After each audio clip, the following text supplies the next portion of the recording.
semua dalam keadaan sehat walafiat dan tentu masih selalu bersemangat untuk mengisi hari-hari ke depannya.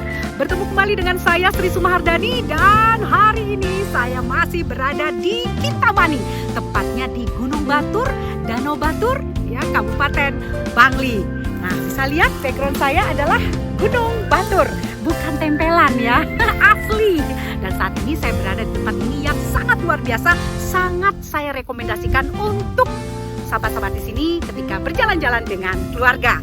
Ayo yang belum pernah ke sini silahkan datang ke sini. Udaranya sejuk ya, kemudian pemandangannya luar biasa, membuat kita bersyukur atas anugerah Tuhan yang luar biasa atas keindahan alam ini ya. Dan hari ini kita bertemu di program terbaik saya, yaitu Paragraf Sang Penyihir. Dan saat ini sudah sampai pada segmen yang ke-36. Luar biasa. Nah, hari ini saya kembali membacakan buku yang segmen sebelumnya sudah saya bacakan. Tapi saya akan membacakan dengan bab yang berbeda. Bukunya sangat luar biasa. Nah, ini bukunya ya. Bolak-balik Bali. Ternyata banyak sekali orang yang sangat ingin mengetahui bagaimana sebenarnya Bali di dalam buku ini.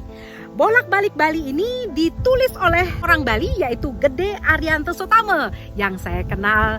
Beliaunya adalah orang yang luar biasa ya. Sebelum saya bacakan, kembali lagi silahkan di subscribe channel YouTube Sri Sumahardani, tentunya juga di like, komen, dan share agar saya lebih bersemangat lagi untuk membacakan buku-buku terbaik dari koleksi Sri Sumahardani. Baik sahabat-sahabat semuanya, gimana? Sebelum saya bacakan, saya akan memperlihatkan dulu, walaupun cuma gambar aja. Nah ini ya beliaunya. Saya sedikit bacakan tentang beliau ya. Yang menulis ini Gede Arianto Sotame mulai belajar menulis ketika remaja dengan menulis puisi. Makanya saya pernah juga belajar ke beliaunya langsung untuk belajar membaca puisi ya. Kemudian menulis cerita pendek, laporan perjalanan, karya jurnalistik untuk surat kabar di pulau kelahiran Bali serta sejumlah majalah dan koran Jakarta. Ia pernah menjadi wartawan, koresponden, dan pemimpin redaksi. Luar biasa ya. Dan sahabat-sahabat semuanya, kali ini saya akan membacakan di halaman 73 dengan judul Bali Pulau Bisnis. Sudah siap tuh saya bacakan? Bisnis apa yang paling menguntungkan dikelola di Bali? Serta merta orang bisa menjawabnya, pariwisata.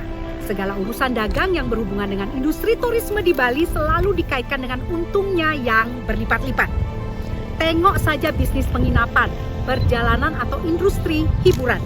Jika dikelola dengan baik, tak ada pembisnis industri turisme terkapar bangkrut. Mereka selalu berkibar dan tak lama kemudian mengembangkan bisnisnya ke cabang usaha lain. Semula ia buka bisnis penyewaan mobil buat turis. Setelah berkembang bikin penginapan. Awalnya seseorang buka usaha toko kesenian. Lambat laun ia punya penyewaan mobil. Seseorang punya arsop, lalu buka pompa bensin. Wah, luar biasa ya. Itu paragraf pertama. Saya lanjutkan di paragraf selanjutnya. Ribuan orang Jakarta, Bandung, Jogja berlomba-lomba bisnis ke Bali karena pulau ini menjanjikan peluang pengembangan usaha nyaris tanpa batas. Seseorang yang awalnya bukan bisnis pakaian jadi, menerima pesanan orang asing, akhirnya buka usaha sendiri.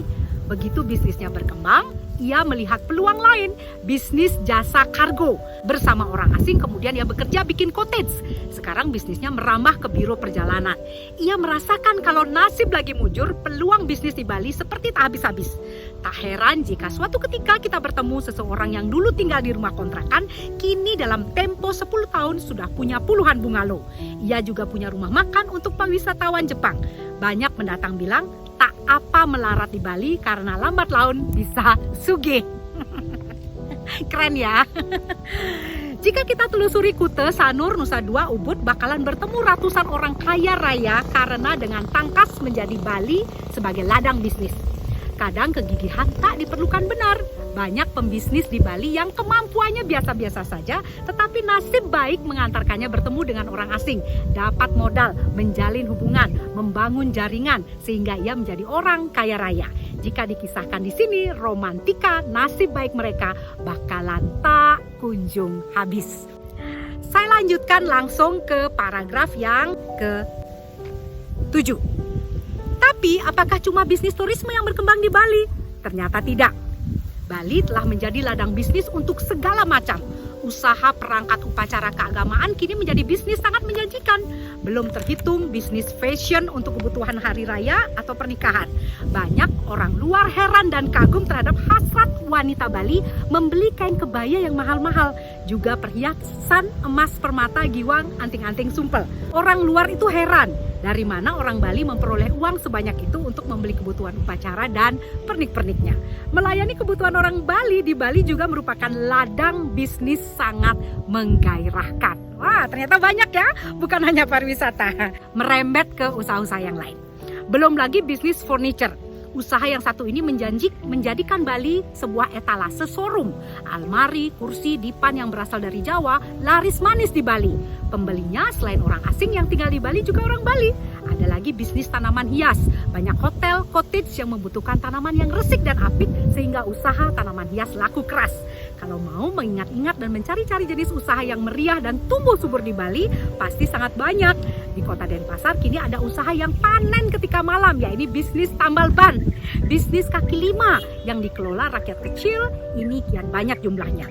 Semula cuma satu atau dua, sekarang sudah puluhan berlomba dengan bisnis nasi jenggo di pinggir jalan. Wah, betul sekali ya. Ragam bisnis di Bali bisa sangat panjang, tak sedikit bisnis itu yang ilegal.